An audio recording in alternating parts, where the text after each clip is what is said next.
What's good, everyone? This is your boy DJ's Raw Uncut Truth. Give you that raw content that you deservedly need.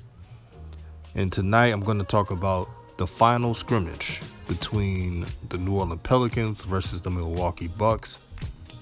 Now, this is a scrimmage that was played a lot different than other scrimmages. Both starters on both teams played their players around 25 minutes. Eric Bledsoe did not play, but it's irrelevant because, let's be real, Lonzo Ball really does well against Eric Bledsoe. You could go back to Lonzo's second game with the Lakers when he had a triple-double against Bledsoe. So I don't want to hear any excuses on that. I'm just getting that out the way. But before I go in, I want to point out something. I made a video 2 days ago pointing out what's holding Lonzo back from being an all-star to the potential I think he could be, which is driving to the basket. This is something that not only I said, but announcers said, anyone who watched basketball have stated it. And I pointed that out because I truly want Lonzo to do well. When you see an ether, I make him. When you see me defending Lonzo Ball, I do it constantly. So I got to be fair, just like what I do for LaMelo. When LaMelo was not trying on defense in the NBL at the time and taking bad shots, I got on him. Nobody batted an eye. But when LaMelo did those things right, I gave him props. And this is the same thing with Lonzo Ball.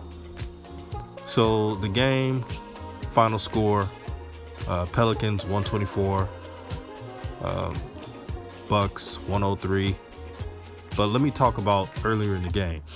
So the Milwaukee Bucks came out like a pack of wolves. And that is because Alvin Gentry did not play the starters that much throughout the scrimmages. I've stated it multiple times.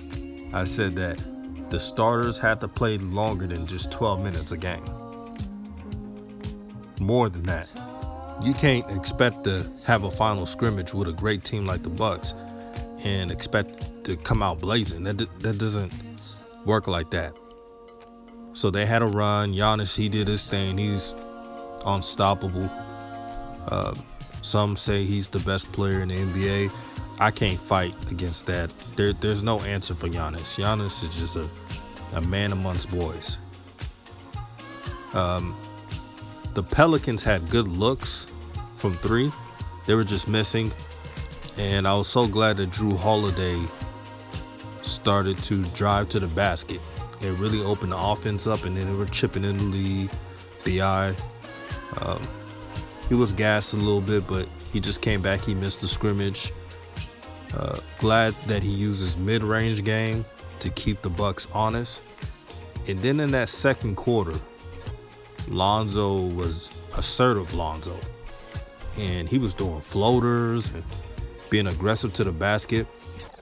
When the Bucks was cutting him off from driving to the basket, it created a penetration to find an open man.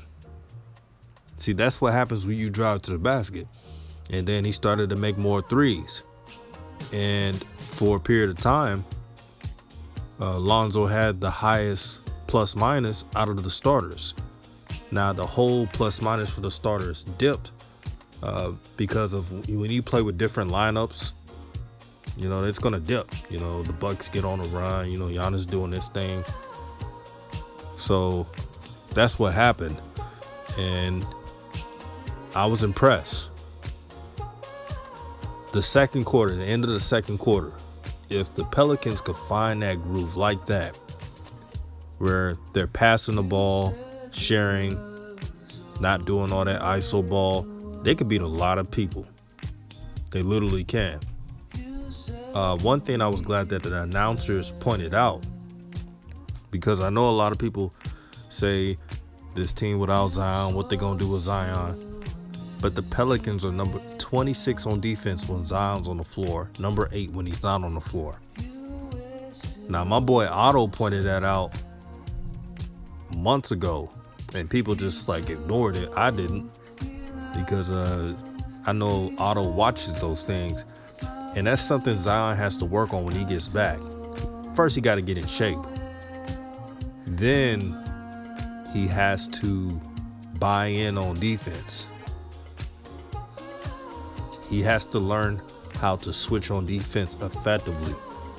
Now, Zion has that talent to do it, but he has to put in that work. We know what he could do on offense. We know he's automatic. He's a mismatch problem.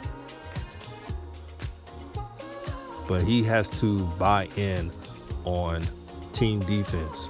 I'm sure he's trying, but I think that when Zion gets more into the shape that he's comfortable with, now he's worked out really well, and it looked like he was in great shape before he left. But I'm just saying that since he has not been scrimmaging and working out with the team, since he's been off due to a funeral or family emergency, it's going to be a while. I'm cool with that. If I'm the Pelicans, I'll wait and see how the first 2 games go before I make any type of decision with Zion. That's me if I was them. But going back with Lonzo, everything I pointed out, the commentators have said. They said it. When they said that Lonzo is very effective when he combines his 3-point shooting with driving to the basket, I said the same thing. Literally. What's wrong with constructive criticism? There's nothing wrong with it. Nothing wrong with it at all. Don't forget, I'm one of the few people that still believes that Lonzo Ball can be an all-star. You know how much heat I get for that? How people tell me, oh, he can't be an all-star, he's maxed out. I get that all the time. But I still believe in it. You can't tell me Lonzo Ball can't average 18, 10 assists, and a couple of rebounds if he mix driving to the basket while shooting threes. You can't tell me anything different. Lonzo played barely 23 minutes in this game, and he had 12 points, 7 rebounds, 5 assists. Can you imagine if he played 35 or regular starters minutes? That's proof in the pudding against the Bucks starters, by the way.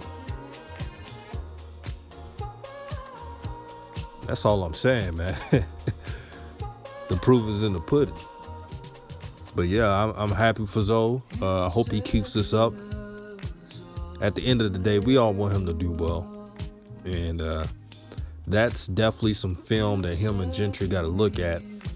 If you watch in the second quarter, this is especially when it was closing out. This is when the full starters on both teams were playing. Alvin Gentry dialed up some pick and roll action. Shout out to Sweatbox, because Sweatbox did call it out that Zoe needs to do more pick and roll. That's what Alvin Gentry controlled that, of course. He has to put that in the game plan, but he did that in the end of that second quarter. And man, Zoe was very efficient. And when I say Zoe, when he did that floater out of nowhere, the Bucks didn't know what to do because it wasn't on film, and it's something that they don't see Lonzo doing that much. If Zoe adds that with the mid-range, it's over. Literally over. And you won't have shines like Ticket TV and everybody else. They'll have nothing to say. Then again, they'll continue to hate because they're haters. Matter of fact, Ticket TV on one of his streams was hating on Zoe after he did all that. That's when you know you're a hater. When someone does good and you still hating, please. But yeah, that's all I'm going to say. All praise to the Most High. Without him, none of this is possible. All love to everyone who subs to this channel. Even those who disagree, it's all love, man. We're here to teach, learn, the game of basketball the best way we know. Peace.